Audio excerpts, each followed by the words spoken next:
2017 Volvo S90, a good luxury car. The Volvo S90 is not a sports sedan. Sure, you can put it in dynamic mode for slightly firmer steering and higher RPM shifting, but even then, it's not really sporty. This is what makes the S90 so great. It is, unrepentantly, a luxury sedan, completely sure in its mission to provide a rolling oasis for those who can afford the monthly payments.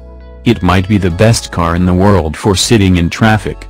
Not a car that inspires you to drive, but one that carries you from point A to point B quietly, efficiently, quickly, and with supreme comfort. Volvo currently has two engine options for the US market: S90, the turbocharged T5 and the turbo and supercharged T6. Despite what their names may suggest, both are 2.0-liter inline-fours producing 250 horsepower in the front-drive T5, and 316 horsepower in the all-wheel drive T6. A 400 horsepower T8 hybrid which mates the internal combustion engine from the T6 with an electric motor at the rear axle is also on its way. All engines are paired to an 8-speed gearbox.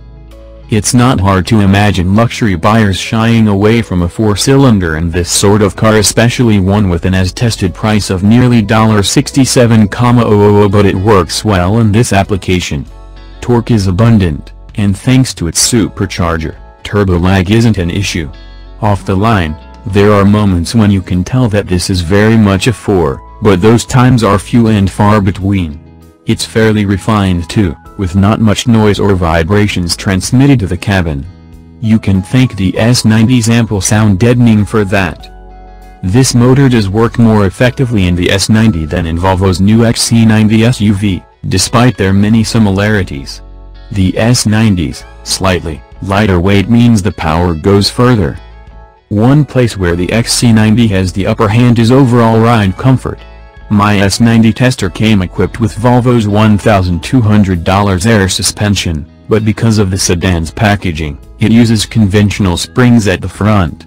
Combine that with optional, unnecessary, 20-inch rims, and the S90 can't match the XC90 for walkability.